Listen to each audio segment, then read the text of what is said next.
They were like going to his personal life and like talking about the weirdest shit. I didn't know what was going on there, and I'm going, this is all irrelevant. That's basically the whole trial was them just taking like random things that are personal. His character. Yeah, personal information, putting it out in the public, and being like, it's like embarrassing. It's like, do you play video games? Do other 18-year-olds not play video games? Well, they've been trying. So the video game thing is really interesting because they've been trying to make this connection between violence and video games for like decades, like legitimately decades. And it's funny because I'm fairly certain that there's really no conclusive relationship between violence and, you know, in real life, actual violence, you know, going out there and killing people and whatnot. Besides the fact that maybe some people are actually just better at aiming because of, you know, constantly shooting people on COD or whatever. Hey, Counter-Strike, if they asked Counter-Strike, those people who play that game, man, those people are good. But like, what was crazy is like the prosecution is trying to be like, okay, so Rosenbaum, he tried to grab your gun. This is my favorite defense. Like, didn't you think you can run away? And it's like, no, there's a burning car behind me. And it's like, okay, let's talk about the other shootings. So the skateboarder, I just love that. So why did you shoot a man with a skateboard? This is really how the trial went, and I'm going to summarize this. You weren't watching, but this is literally how it went. No, I mean, ready for this? I was on top of it. He hit me in the back, and then it's like Kyle's like, he hit me in the back of the head, like in the neck with a skateboard. He took the trucks. It's called like a truck slap, or like a bitch slap. That's what they call it, right, with skateboarders. And so like he tried to knock him out, like literally tried to render him unconscious. So he's using his skateboard as a deadly weapon. So then he shoots him after being struck, which is totally fair. And then I love this absolutely, because then it's like, well, then why did you use an AR-15? Why did you choose to bring it? And then Kyle's answer is based. He's like, because I thought it was cool. And so then that's literally how it went. And then it's like, I have this exact quote here. This is an exact quote from the prosecutor to Kyle. The prosecutor says, this is to the second place winner of the quick draw contest here. The prosecutor says, he's got a pistol. You've got an AR-15. And I love how they love to call it the Armalite 15. Like, they love talking about it. They don't just call it like a rifle. They always have to, name it because they want to demonize this gun. Because it is cool. And it is a cool gun. And he's like, you got an AR-15. Why is he more of a threat to you than you are to him? This is a direct quote. And then Kyle goes, because he was moving at me with a gun in his hand. Like, that's literally so simple. Yeah, it's like, so you're saying you had a bigger pew-pew and he had a smaller pew-pew.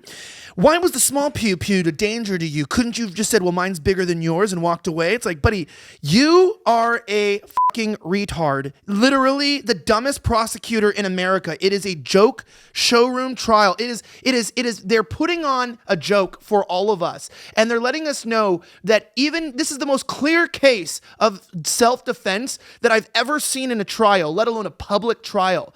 And yet today, the trial was about video games, about whores, about his TikTok about page.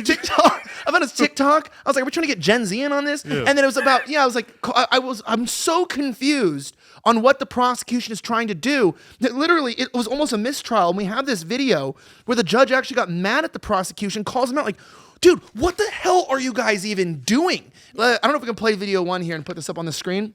We've had 3 state motions in limine. There was one in which we asked the court to introduce evidence that the defendant was at Pudgy's bar with Proud Boys, and you were clear, that is not coming in. There was... don't get into other subjects.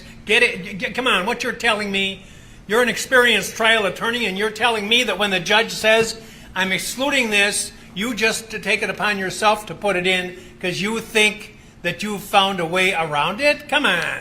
If I may finish, Your Honor, I was about to say that your ruling on our 3 motions and other acts motions was there were some gradations there. That you were clear that some things were absolutely out, and then you left the door open on other things. So I saw that distinction, and I thought to myself, clearly I know this is out, but you left the door open on other things. So I didn't interpret your ruling as this is absolutely never coming in, and I have practiced before you, Your Honor. I have filed other acts motions before you. Your practice oftentimes is to reserve ruling on those until you see the evidence. And I think you even said something to that effect at our motion. I undoubtedly did. So I thought, this is my good faith explanation to you, and if you want to yell at me, you can. My good faith feeling this morning after watching that testimony was you had left the door open a little bit, now we had something new, and I was going to probe it. I don't believe you. There better not be another incident. I'll take the motion under advisement. and you can respond. When you say that you were acting in good faith, I don't believe that, okay? Let's proceed. He's just so slimy. The prosecutor is so slimy that even listening to him talk, it's like, just shut the fuck up, bro. I just love how quick the judge is like, I don't believe you. Because he's slimy. Immediately. He's creepy and slimy. And the judge had to do that multiple times. Multiple That wasn't a times. one-off today. He No. did that multiple times. The first one, what really angered the judge was that the prosecution was coming after Kyle Rittenhouse for his right to remain silent post arrest, and the judge was like, "You know that you can't do. There's been a right for centuries, and like you're an experienced prosecutor, or whatever." So that happened multiple times today. I thought that was probably the most interesting part of the trial today.